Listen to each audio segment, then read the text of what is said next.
Welcome back. Tim's busting out the back. dance moves again. Awesome song, you know. I don't know who selected that, but I like it.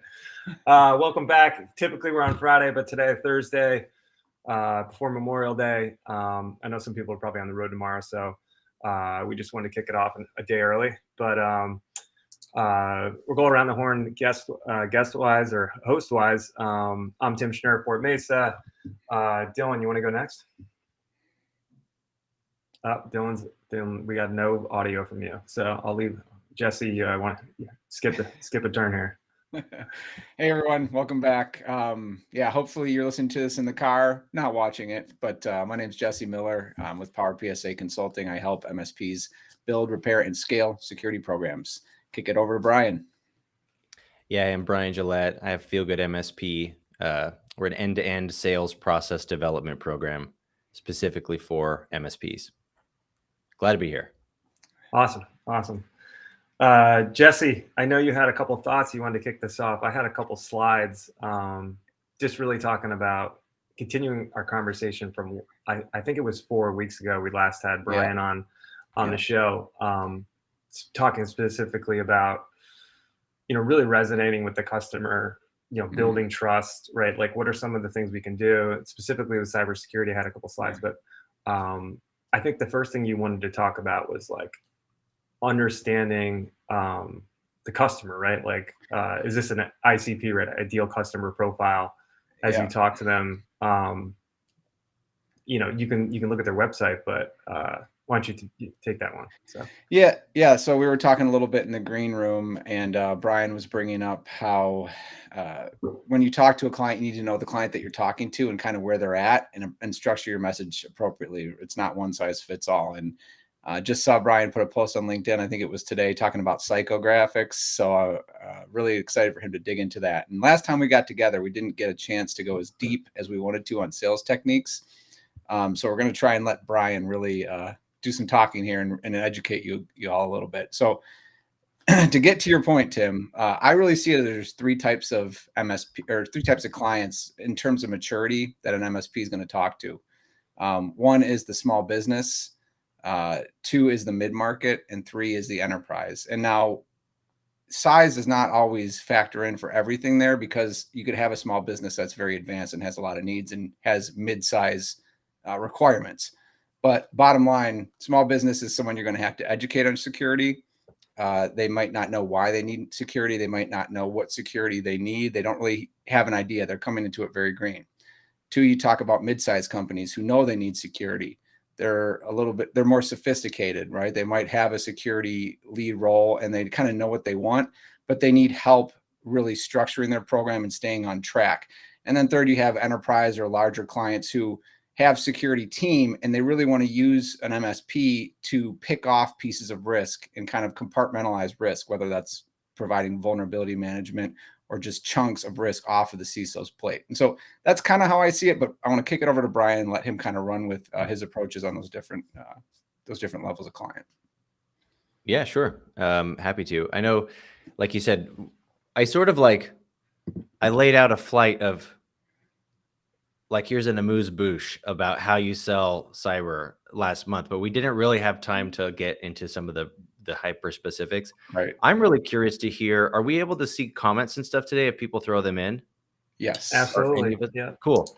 I would love if anybody's on and you have a really, really hard sales question, like this is the sales nut I can't crack, this is the deal I'm on. That's like our favorite thing, right, guys? Like bring us like real-time stuff. And I'd be happy to prioritize like using any of those questions to contextualize some of what we're discussing.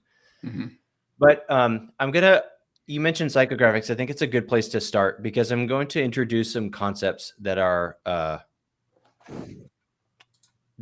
probably going to reveal a lot of areas of improvement.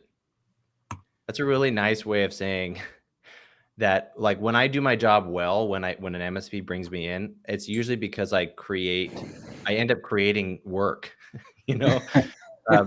for them. Because if our entire sales philosophy is just something that like one vendor that sells agents gave us, it's like, They gave you a strategy to help them sell more agents. They didn't necessarily give you a strategy to actually secure your customers' environments holistically. I have a question here. I'm just going to check out. Oh, all the help you can get. Great. Well, I'm glad you're here. Welcome to the channel and your test with growing the engineering practice. Okay, well, you're in good company. So psychographics are the immeasurable, the intangible qualities that make up someone's frame of mind, how your prospect sees the world.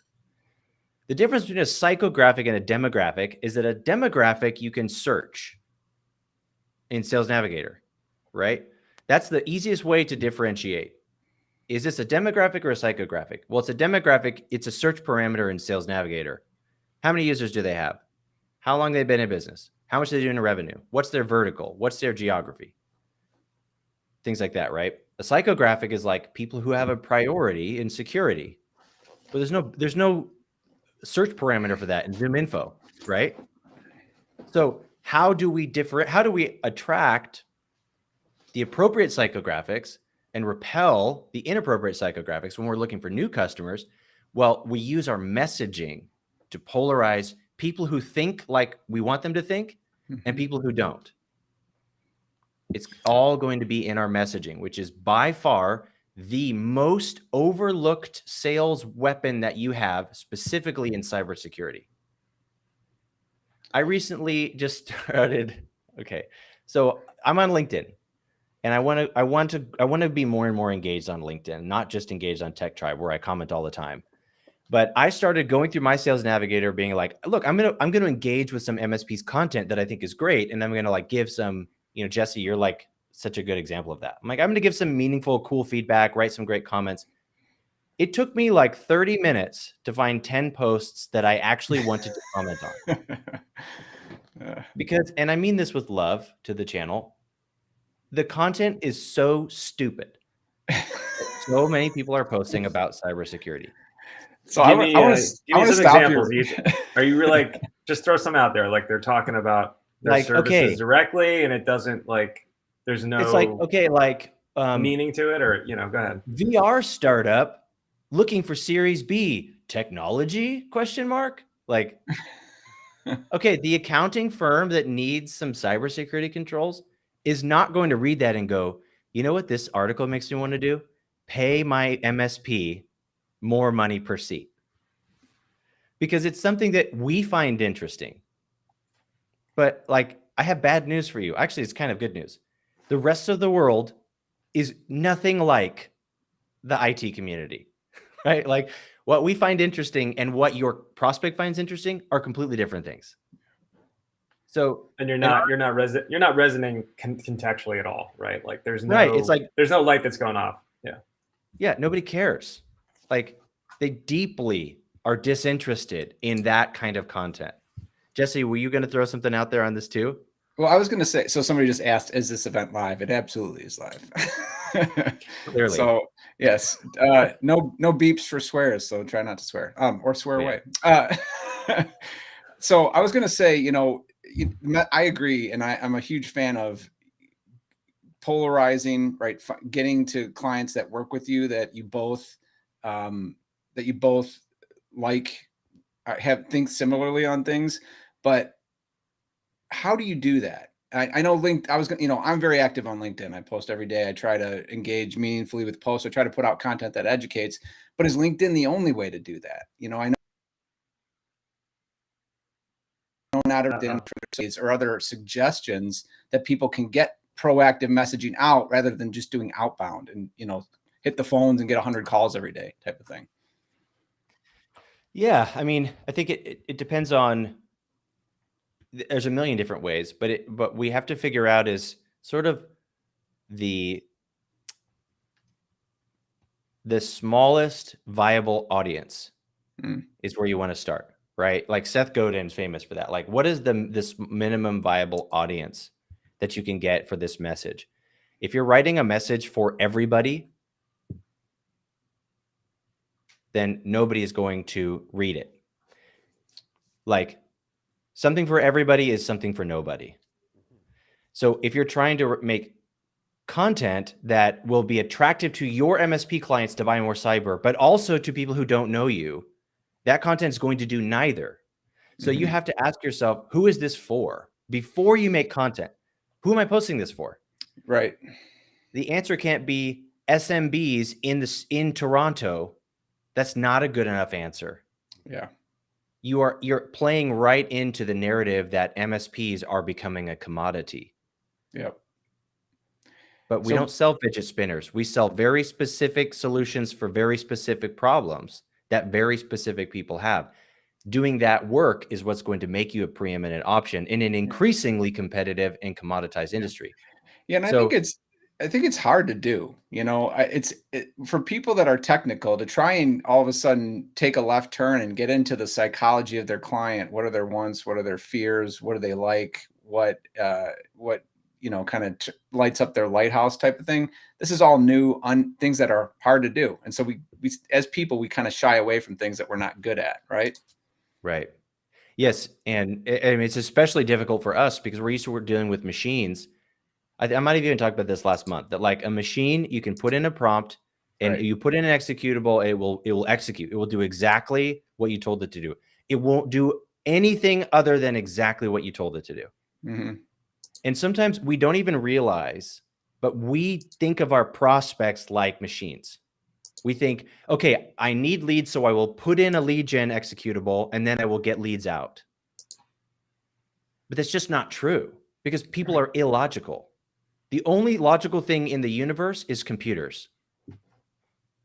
But people don't make logical decisions. They don't buy logically. They don't logically assess and rationally make appropriately sized investments to mitigate liabilities. They don't do any of that. Yeah. So you have to figure out, what do they want? How is what I sell relevant to this person? And how can I help them achieve ultimately what they're trying to achieve in life through the lens of selling my cybersecurity controls? So this sounds really sort of amorphous and conceptual, but there's a plan. Like in the Feel-Good MSP, I just worked on this today with a cohort. We have a 7-page ideal customer profile worksheet, and we break down demographics as number one, which is most people stop there and they think, okay, I've done my ICP because I picked a vertical and I know a user count, things like that. That's 1/3, if that, maybe a quarter of your true ideal customer profile. Because then you need psychographics. And what we want to know is, what is this person afraid of? Not what do we want them to be afraid of, or what are we telling them they should be afraid of? Yeah. What are they actually afraid of? Yeah. Yeah, I just threw up that slide quickly, Brian. We actually share these decks beforehand just to kind of throw some ideas around. And, obviously I think we're resonating there on like really getting understanding like the fears are basically is going to focus their attention, right? Right.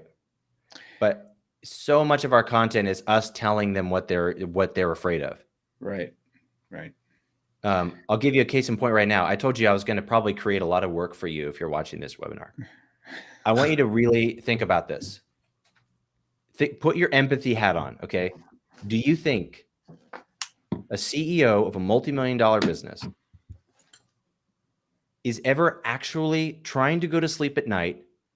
She can't get to bed. She cannot go to sleep. She's taking melatonin. She's not getting there because she's up at night going, oh God, we're only running file backup, but we don't have image backup. So our God, we might be down for 3 hours instead of 1 hour. Oh man, I don't have an active backup. What if my IT guy's out of the office? Do you think she's losing sleep over backup? No, she's not. She has decided to become ignorant to those things so that she can sleep through her night. But all of our content is like, we help you sleep at night.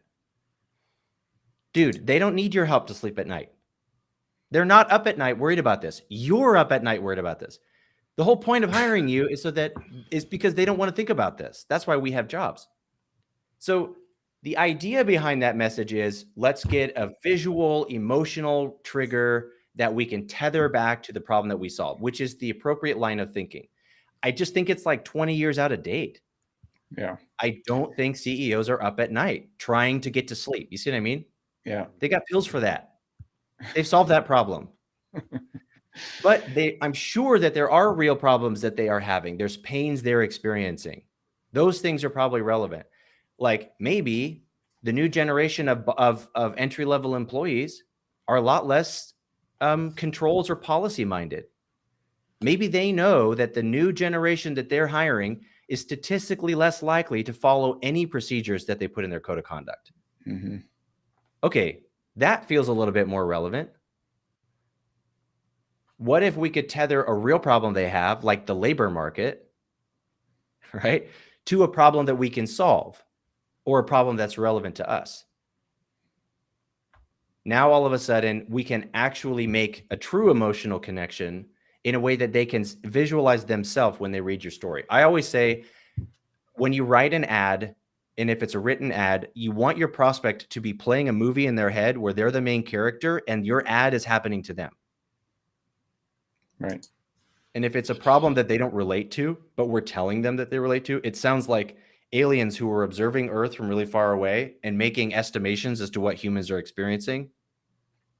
That's what we sound like, you know? Yep. And you're never going to move the needle with that. Throw some good examples out, Brian, in terms of, just give me more examples, good and bad, that you've seen. You mentioned one before on, outside of context, outside of, right, like it's not, you're in their blinders and you're just spitting out noise. So, yeah. So the quintessential example to me of a visual motif that I think we need to abandon is the like hyper tech, all blue and black server room, angular thing. It's a very powerful image that to us evokes technology. But we're not really trying to sell them our process. What we're trying to sell them is our results. Wouldn't you agree? Yeah, absolutely. Yeah. So what we need to ask ourselves is, rather than saying, what processes can I explain to my prospect to get them to buy my product? We should say, what outcomes will my processes deliver for them? And then what will their life be like when they have the outcomes? I would rather see a business owner on a boat with a flute of champagne being like, that's a guy who got his cyber figured out. If you did that instead of the guy in the hoodie like this, are you secure, with the matrix behind him? You read my mind. You see what I mean? Like, that looks like something that an AI artist generated to be like, talk about cybersecurity. But it's so contrived. And at this point, it's just so overdone. They've seen that picture so many times. Don't show them pictures of how you're going to solve their problem. Yeah. Show them pictures of what their life is going to be like when they offload all their problems to you. That's right. Yeah, and I think I've seen some good examples of that, Brian. Like, as you said, like everything's working. Click, automate this, and my life's easier, and right, like as opposed to the past, right, like the before after to some degree. Mm-hmm. So I think there are some versions of that. I think the problem with MSPs though is their customers are just so diverse. So I guess if they could contextualize or narrow it down into their core customer focus, like whether it's industry or something, what solutions can they bring that will help them specifically in their challenges in their day-to-day, right? So yeah. What so kind of getting to application here, let's take an idea of an MSP who has been doing the 20-person MSP contracts, small customers, not any real focus ICP. What should they do if they want to start getting an ICP together, dabbling in psychographics, and start leveling up to a mid-market type of clientele? What are some practical steps that they can take in your estimation? Yeah, great. This is exactly what I do. This is the step-by-step. If I were still running an MSP, this is what I would be doing right now. Draft an email that says something to the effect of, hey, you've been my customer for blank number of years. We've loved working with you. I have a favor to ask you. I don't have a sale. and I don't have a gift card for you. This is something that would really benefit me as your IT partner. Can you get on this Zoom call? Here's a link for 15 minutes. I will ask you 8 non-technical, very easy questions, and then we're done. I need to ask you a couple questions about some cybersecurity stuff, and I promise it's not a secret sales pitch. In your own verbs, do that. Then what you're going to do is you're going to run a mini customer development interview, CDI. And those questions are going to be completely 100% unbiased, non-judgmental questions where you get the actual answers to questions like, number 1, when I say cybersecurity, tell me what comes to your mind. And get your customer to just say things and go, okay, give me like 5 words, stream of consciousness. They don't even have to matter. Just tell me what you see in your brain when I say cybersecurity. Okay, when I say ransomware, what do you think about? Okay, now, if I were to say, in your opinion, what is going the best in your business right now? Not technical, just in your business. What is happening that's the best? Now, not asking you to get vulnerable here, too vulnerable, but can you help me, Mr. Customer? What is the number 1 area of growth you see in your business right now? Now, do you think, regardless of whether we have an answer to this, we don't give them any answers. We don't say any statements on this interview. We just ask questions. And we say, do you see a world where a partner like me could help you with that area, even if it's sales or hiring or whatever? And if yes, why? If no, why? And don't answer it. Just go, thank you. This is super helpful. I really appreciate it. Okay, here's a $10 Starbucks gift card for your troubles. Goodbye. Do that. I think it's times. interesting. Yeah. Why? So I think my natural reaction, Jesse, correct me if I'm wrong, is I would focus on like bottlenecks, and you're focusing on positives and strengths. Brian, is there a reason does that resonate does that get them more excited, right? Like to talk about the things that are going good instead of the things that are going bad? Yes, because everybody in the world's favorite thing to talk about is themselves. And every business owner's favorite thing to do is talk about their successes to someone. But what we're going to do is like, look, when we build an ICP and we have fears, and I have fears, goals, pains, and then I call it my aspirations. I call it the who box. Who does this person want to become? What status are they trying to achieve in life? Because I want to tether me to that, right? I want to help them become who they want to become. That's the best way to sell anything. But what you find is that goals and pains are antonyms, and fears and aspirations are antonyms. All of their goals are they're just trying to get out of the pain that they're feeling. But they're not always very reticent to go, here's all the pain I'm feeling. Because when they hear a salesperson say, tell me about your pains, they see a wolf licking his chops. Mm-hmm. Because we've conditioned them through the adversarial sales complex that this is going to come back to bite them in the ass if they tell us the truth. But if I know that everything they're trying to achieve is just because they're trying to get away from everything they're trying to avoid, I can then infer the things they're trying to avoid based off the things they're trying to achieve. So this is a psychological method of sort of delving or inferring pains that people are having without them having to go there. That's one of the reasons why. But the other reason is if we're trying to help a dream customer understand what we can help them achieve, we need to know what our customers are achieving by working with us. And we need to get more specific than just grow your business, less headache, more time and money. Time and money is not a good value prop because it's what everybody offers. It has to be more specific than time and money.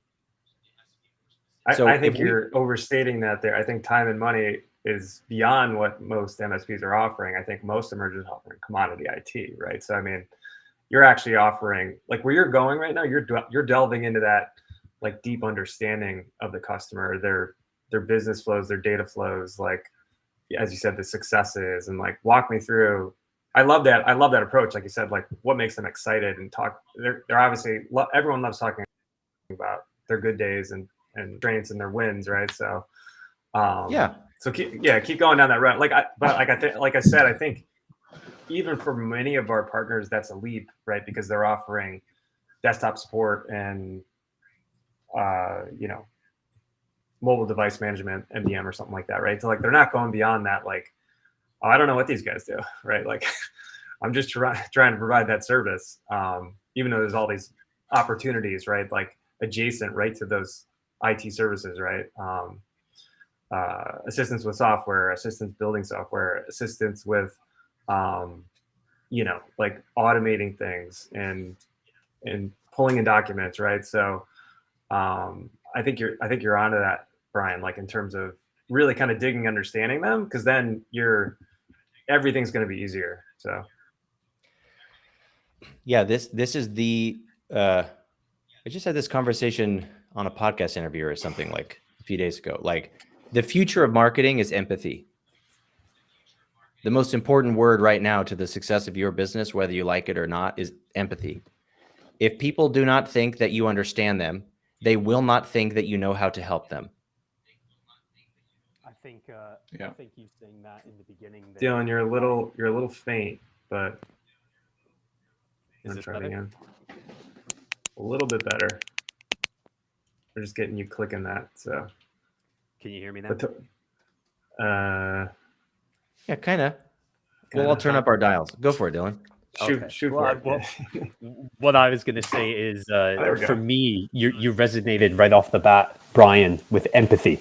If we cannot connect with our clients in any aspect of the world, then we're already off target. We need to be able to understand them as individuals, and taking that unique perspective for each client is really what separates us from being able to bring them value and just selling them something. That's truly how I feel about the situation. Yeah. Nice to have you online, Dylan. Sorry we couldn't hear you before. That's I'd love to okay, get no some of your takes on this stuff too. But yeah, to sort of circle back to the customer development interview, what we were talking about, ask them some of those simple questions. But here is the thing you must keep in mind. If you remember anything from Brian today, I want you to remember this. Your goal is not to be right on the CDI. Your goal, you're not seeking to be right. You are seeking to understand. It does not matter if what they say is right or wrong or smart or dumb. It literally is meaningless. What matters is that you understand their perspective, because perception is reality in marketing and in value, right? So if I buy, like I wear a designer watch. I don't have it on today. I don't wear a designer watch because I need to know what time it is. I wear a designer watch because I want people to know that I can afford a designer watch. Does it look good? Sure. So does the knockoff. Looks the same. But the value I get out of being a person who buys designer watches is worth paying 10 times more than a Timex watch with the same quartz, with the same exact little motor in it. It's the same. You see what I'm saying? So the value of my designer watch is not so that I know what time it is. That's right. But luxury is a massive brand, and it's not, it's never the practical value on the surface level. What is my point? My point is that you don't get to decide what value they find in your services. They have to decide that you are worth paying for. And so if they are willing to pay for you because it checks a box and it gets their wife off their ass, and that's worth $189 a seat, then that's what you're selling. See what I mean? Mm-hmm. That gets it over the finish line. And you don't go, no, don't buy it for that reason. Buy it for this, my 21 point checklist, and all my stack is better, superior. Like, no, it's not. It's the same as everybody else's, but it doesn't matter, because the reason they're buying this is up to them. So the reason I'm telling you that is, if they see value in like you helping them in some way that you didn't see coming, don't correct them. Just go, thank you so much. That's really insightful. It helps me a lot. Here's your Starbucks gift card. Best of luck. Click. Then do that 10 more times. How many businesses, Brian, actually know the difference between one MSP's offering or stack or whatever between the other. Like they don't actually, sit down and like do a matrix and be like, oh, this guy's got Right. firewall and VPN or whatever, right? Like, so Yes.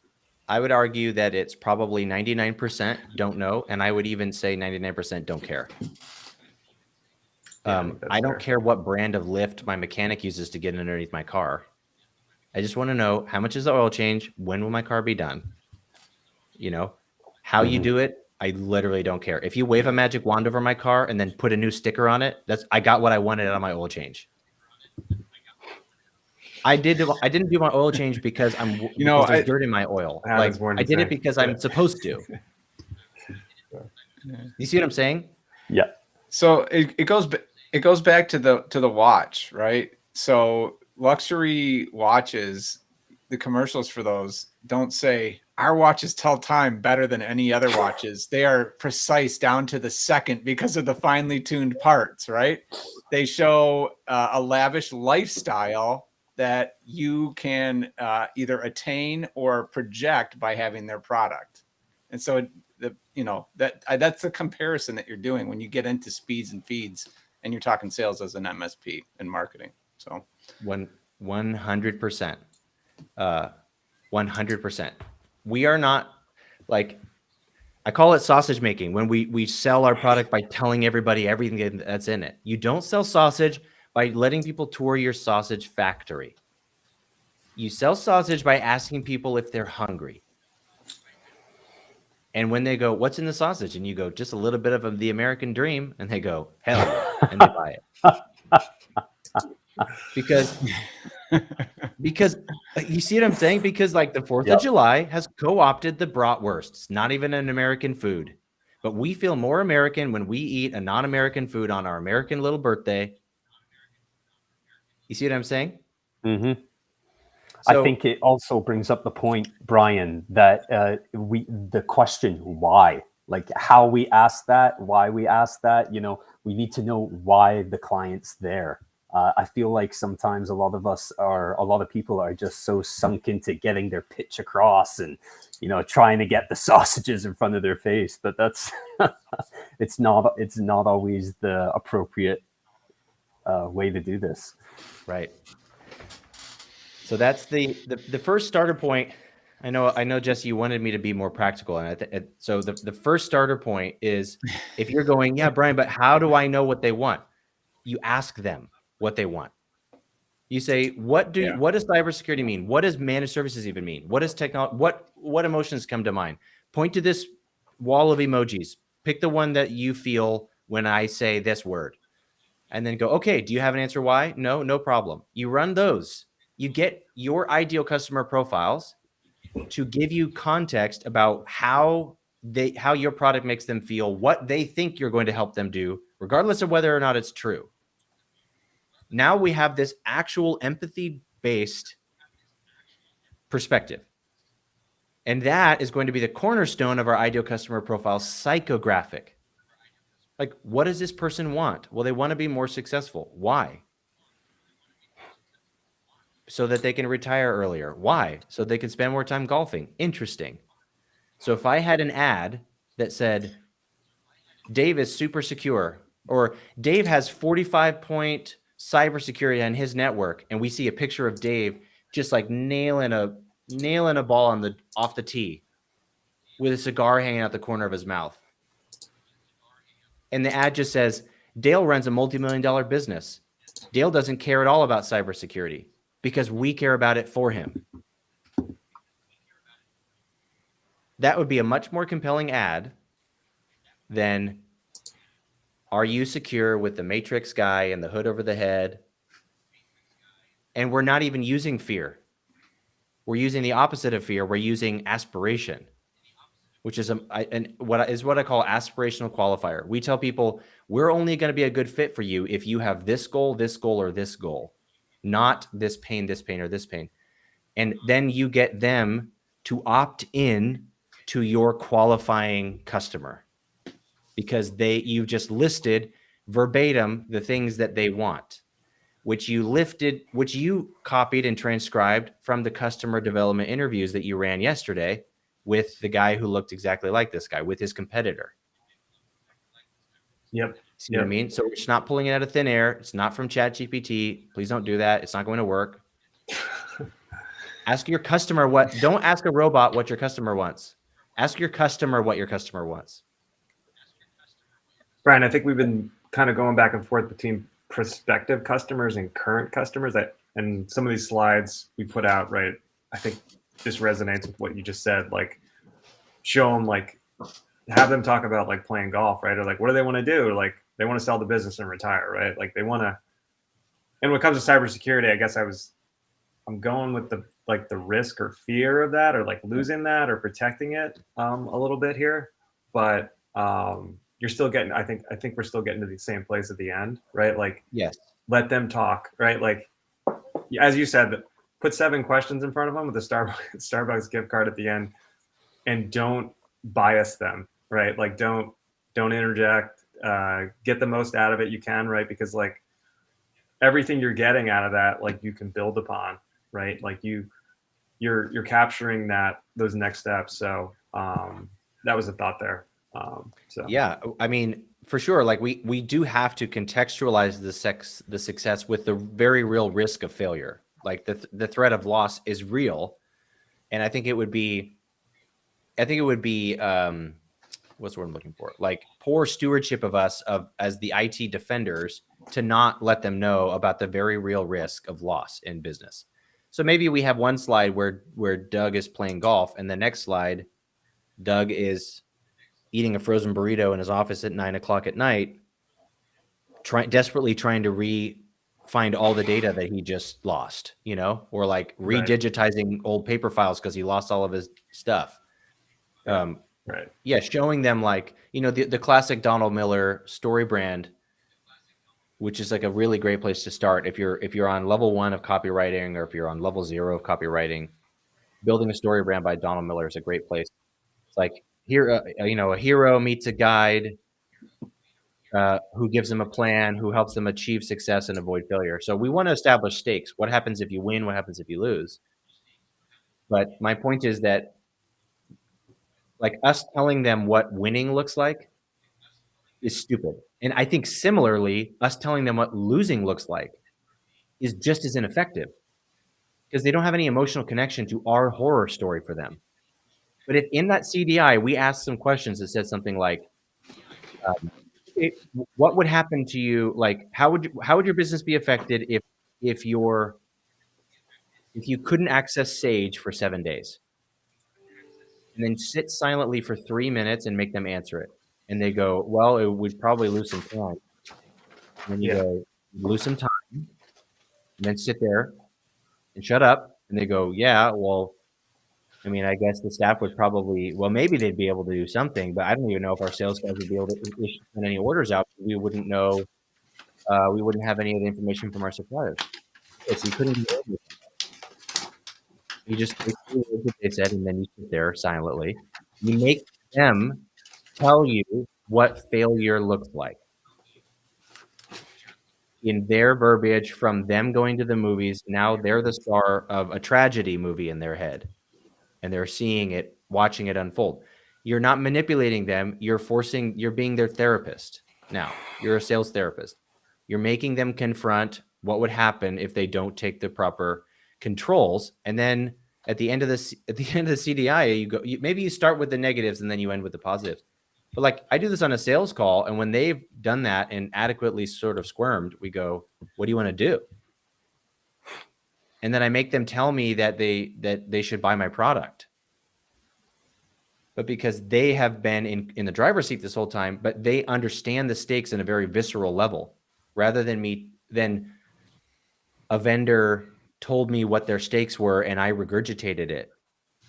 But how do you tie the value back there, Brian, between their disaster and like them illustrating that, right? Like, how do you you're like, oh, you should buy my product, but how do you, obviously your product has to do something about that, right? Like, or change the future, right? So like, how do you make that connection?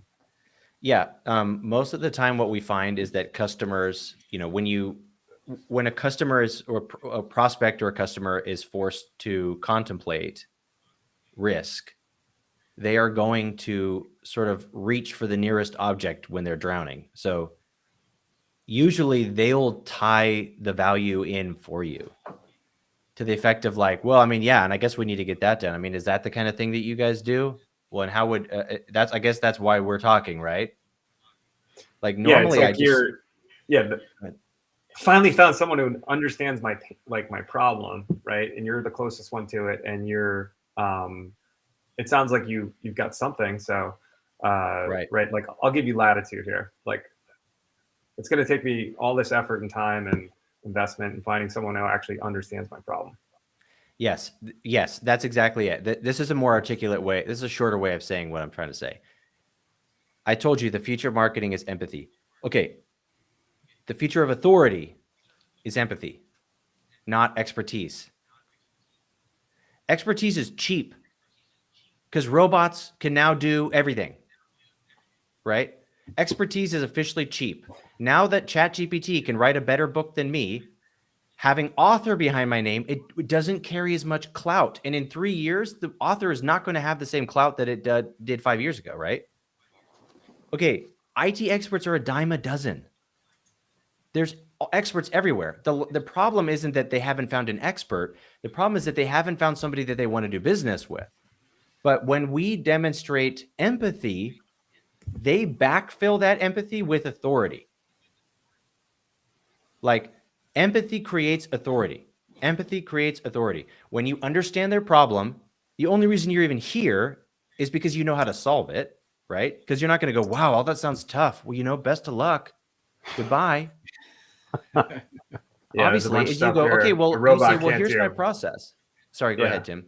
No, absolutely. Like you said, I think that's really powerful, right? Like there's a bunch of things that are getting replaced and commoditized by, some form of robot or automation or ChatGPT, like you said. So what is that disruption? Like what's the fallout? And I think you nailed it right there with authority over, expertise. So yeah, that's it. I mean, why there are so many people who go to ChatGPT to just have conversations. Did you know this? It's like very, very common that people just talk to ChatGPT all the time. So I think what's missing from IT is like real, true humanity.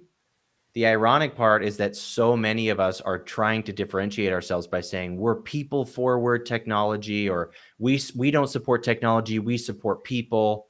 But then they have an old robot voice that answers their IVR, and but none of their processes are human, and none of their sales process is human. But they say that they're going to be human. But like if you are actually human to them, you will stand out in this industry. If you have the skills and the patience to actually listen and understand their problem, and instead of when they say, yeah, well, we're having some backup issues, instead of licking your chops and going, ooh, well, tell me a little bit more about that pain, I say things like, God, that sounds like a headache. And they go, yeah, it is a headache because we're paying for this whole thing and it's not working. And I go, well, what do you mean it's not working? And I just talk to them like a human being. And then at the end of the day, I'm the only person in a lineup of MSPs who actually ask them meaningful questions about their experience. So who are they going to pick? The guy with the quote unquote best stack? Oh man, they don't know what's in our stack. They don't care what your certifications are. Those are the things they'll use later to rationally justify the emotional decision that they made to hire the guy that they like the most. Yeah, if you don't know, someone presenting you 10 words and they're in a foreign language, and you're like, are those 10 words different than those 10 words? We're not going to know. So like, as you said, I think the stack comparison is, you've got to resonate. Jesse, what are your thoughts? Still having a lag there? Are your audio good? Yeah, I don't know. How's it working? Can you guys hear me? Still perfect. It's working. All right, good. Yeah. All sorts of technical issues today.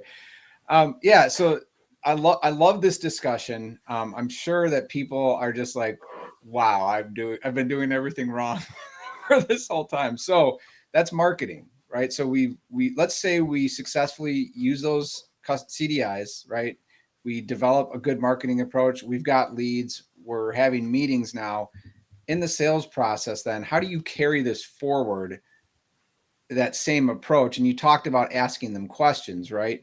How does that then translate into getting into negotiations, moving the deal to a win, right? What does that look like in the process? Yeah, We're talking absolutely. bottom funnel stuff here. Yeah, great question. And the big thing is it's going to change based off of which tier of customer. We talked about that at the beginning. right.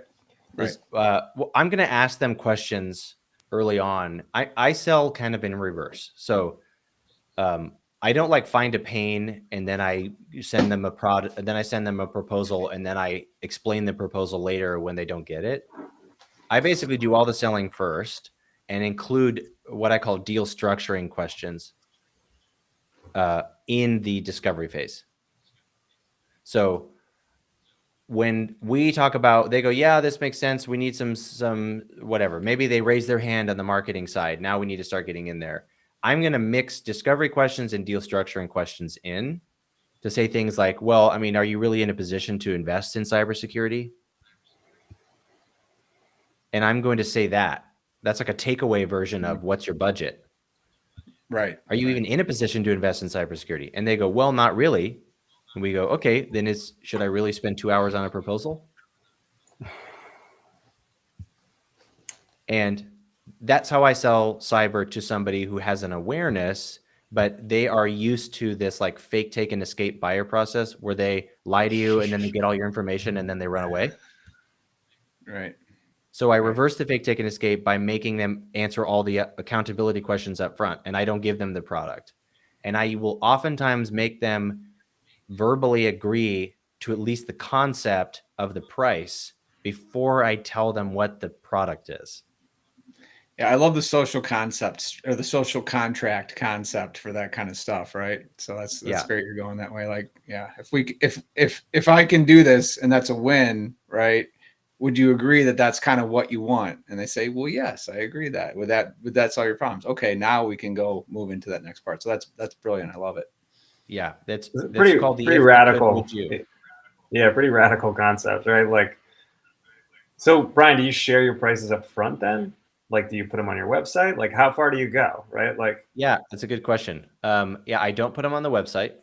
I think that if a customer was trustworthy with your price, they would have already hired a good MSP. Right. But there's a reason that they don't have a good MSP. It's probably because they beat down some other MSP into selling them a half-baked solution to discount, and now they're paying the price. They're suffering the consequences of like an incomplete stack, probably, right? If they were fine with price, they probably wouldn't need to keep vetting new MSPs. So for that reason, I don't think it's even fair to them, because like they don't have the information they need to buy the product that they need. So I'm not going to put it on the website. I don't believe in that.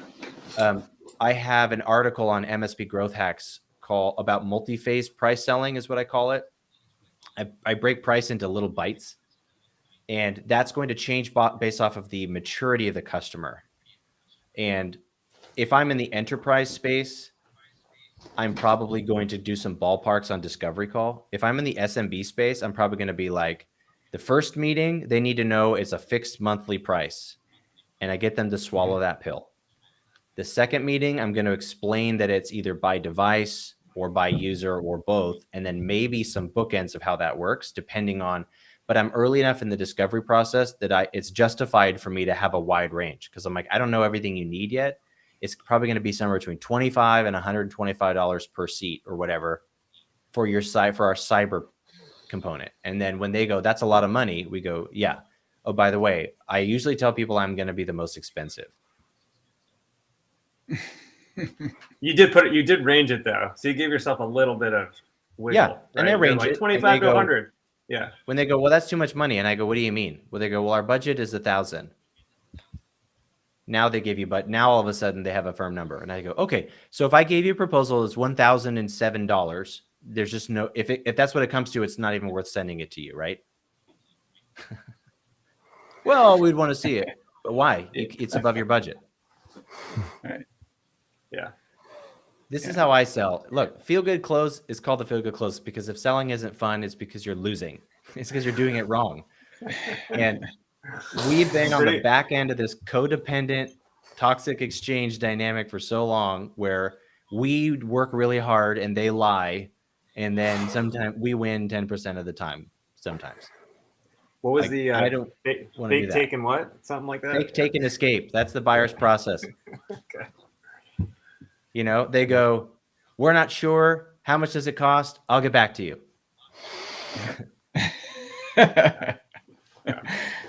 If you're in that vicious cycle, I need you to hear me, MSPs. If you're in that cycle, I need you to hear me say this. It's not because your city is a special city and it's specially cheap. It's not because you picked the wrong vertical. It's because buyers have been trained to do this because of habitually predatory sales practice. Because there's a bunch of vendors out there telling you to shock the shit out of them. And so they've been scarred and traumatized by all the other competitors who came in with deep web scans and didn't really even know what they were doing. They were just trying to scare people. So they've been trained to lie to you. So don't take it personal. You just, instead of making statements, ask questions. And then they can't take because they're not getting your information. So I break price in pieces. I will integrate price into the deal and I will integrate deal structuring in. The if I could, would you is what Jesse talked about. There's another great little sales move here. When somebody brings you an objection and you don't know what to say early on, remember these 3 words: feel, felt, found. Dylan, are you familiar with the feel, felt, found? No, I'm not. So it's like a tried and true way of reversing an objection that you don't, when you're like, I don't know the answer to this yet, but I have to start talking. So, okay, I'm going to start with the feel, felt, found. Thank you for telling me that. I understand how you feel.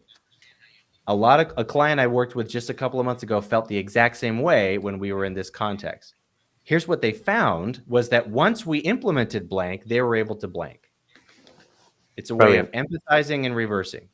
Yep, you're resonating with them right off the bat. You might not have the answer up front, but we're still resonating with them, and that's what's important. Yes. Another great one. When they bring you an objection, this will stop them in their tracks. I've done this countless times. When I hear an objection, specifically an objection I don't know the answer to, I say this: I am so glad you asked me that question. And then I say, I wish more people ask questions like this. How many times do you hear people say, that's a great question, right? Like that's kind of like that's the cheap and easy version of yeah, that's a great question. Right. But great question, it looks like, I don't know, it looks like a move, but if you go, I wish more people ask this kind of question, because what you're demonstrating to them is that this question doesn't throw you off. But then you can even be like, the best part is I don't even have an answer, but let me tell you why I'm glad you asked, because I'm hearing that you're actually really thinking through this instead of just sort of listening while I give you some information and then leaving. Mm-hmm. But then you just say like, you're 3 steps ahead of me. Like, yeah, they do like that. Yeah. And then you say, and then you ask them a question like, why is that question in your brain? What made you ask that? You know, why do you ask is the default reversal. Like when they go, well, how much, what's this onboarding going to be? Is this going to be really difficult for us? Why do you ask? You know, and get to the real objection underneath it. But these are some real-time tips and tricks for how to sell. But I hope that what you're seeing overall is like sieging them with information will not sell cyber. We all know this, right? Mm-hmm. There's a difference between educating over time, which is one of the things we have to do when they just don't get it, or wait, hang on, I don't get it. I already bought a firewall in 2004. I am cyber secure. You go, great. Listen, this is probably not the right time for this conversation. You know, you might need to educate. They might need to educate. They might need to learn through information. They might need to learn through experience. But these are some tools that if you're just selling at them, you're going to fall into the mix of every other MSP who's doing this. But if you can sell by asking meaningful questions that aren't predatory, and then you can sort of demonstrate that like it's supposed to cost more and that you're not afraid of the fact that it's going to cost more, already you're going to be in the 70th percentile of MSPs trying to sell cyber from those two moves. Yes. Closing I just want to closing minutes here, Jesse. Why don't we do a round thoughts? I mean, yeah. So this has been great, and I'm really happy that Brian got a chance to provide some real value to, I think, a lot of the MSPs watching, and hopefully you guys can take some of this away and practice it. The stream will be there so you can go back and take notes. But remember, all these things are based on the person or the organization that you're talking to. So I want to go back to those 3 tiers, right? If you're talking to a small business, it's probably the owner who's making the decision, and you have to understand what they want. If you're talking to a mid-market company, you might be dealing with the CEO or the CFO, or a lot of times decisions made by a committee in those organizations. So you have to make sure that all the people involved in the decision, you have to suss that out. So the last thing you want to do is sell to somebody and then find out they need approval from somebody else, or somebody else has some sort of weigh in on the structure. And then finally, in larger organizations, you're selling to maybe the CISO or a director of IT, things like that. So make sure you're developing different approaches. This isn't a one size fits all for each type of those clients that you're going after. And then shrink that, like Brian said, using your ICP and your psychographics. Dylan, thoughts?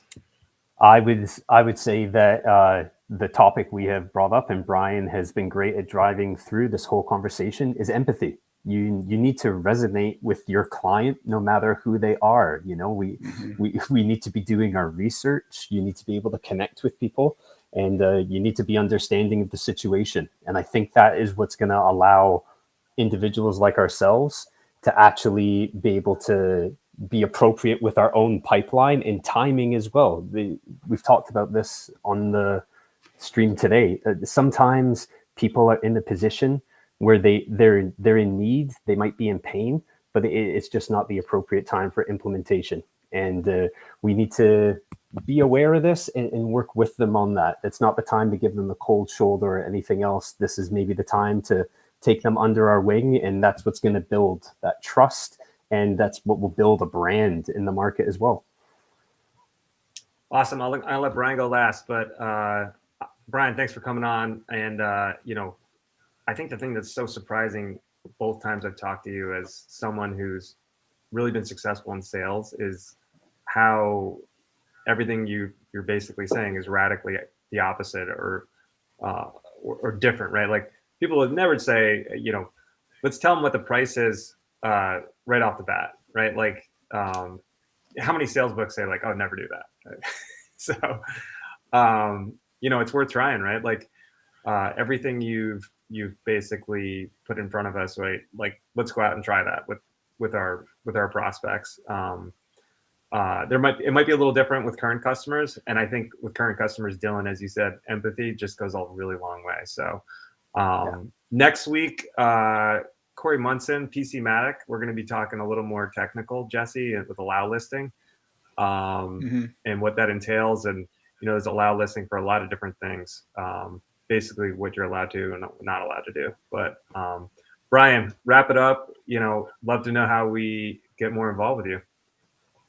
Yeah, for sure. What we should do is we should do a series, guys. Like we should just do a webinar on each like prospect profile, like how to sell cyber to the 15 to 50 user professional services, and like create a plan. That way we can get more specific on like how to drip, what series of messages to use, how frequently, right? How to measure, how to interview them.